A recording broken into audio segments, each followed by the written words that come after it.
Tuloy natin dahil almost 20 minutes na rin mahigit yung ating walking. At tuloy tayo sa program natin. Naputol tayo dun sa long stick, no? So itutuloy lang natin siya.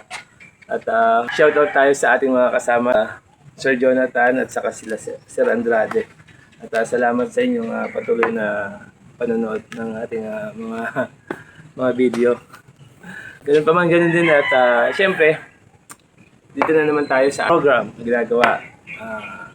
Hindi lang tayo nakaraang linggo dahil naging abala tayo. At saka talagang medyo frontline tayo ng at damang-daman natin lahat yung mga toxic. Kaya magpapagpag muna tayo.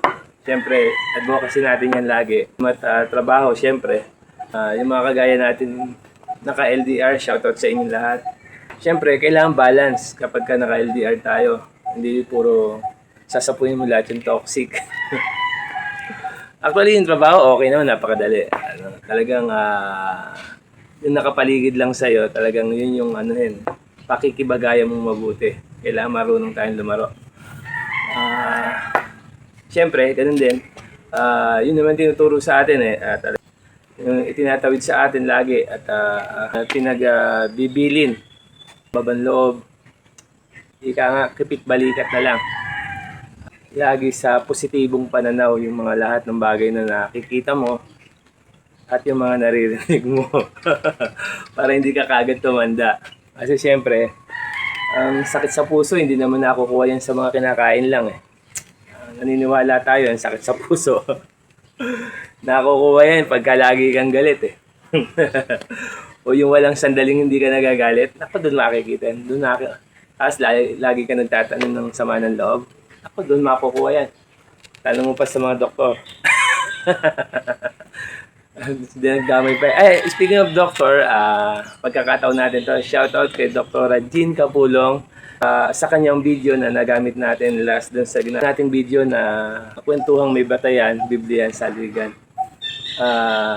Salamat nga pala dahil dun sa isang video niya nagamit nating clips. Maraming salamat po dun sa kanyang video. At syempre, para healthy yung pagiging LDR mo. Hindi pwede kasi puro trabaho lang, kailangan balance. Lagi natin advocacy, syempre, yung ganitong program, physical endurance, syempre, yung pinakamatindi doon, yung spiritual manner. O, di ba? Spiritual manner. At kailangan tatlo yan naglalaro. Kung nagtatrabaho tayo sa malayo, kailangan magkaroon ka ng ibang extra activity. Dahil ito, mas maganda kung magkakaroon ka ng extra activity, yung kinahihiligan mo talaga, yung nakakapag-relax ka, yung nakakatanggal ng stress dun sa mga pinagdadaanan mo sa trabaho. At syempre, nandun pa rin lagi yung spiritual manner natin. So kung pupunta rin naman tayo sa spiritual manner, siguraduhin natin na yung pupuntahan natin, ang pinagsasaligan at ang pinagbabatayan, Biblia, hindi yung kwento, hindi yung kung ano pa man. Pero nasa sa inyo pa rin yun. At bawat isa naman mayroong faith.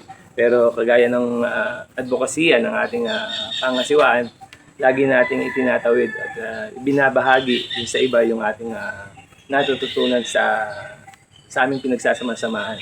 Kaya gumawa tayo ng isang portion na tawagin usapang may batayan, Biblia Saligan. So, hindi na natin pahabain ang ating kwentuhan. Abangan nyo na lang yung continuation ng ating isang long stick program. Yun na po yan. Hanggang mamaya na lang ulit. Kanya Kuya Makoy.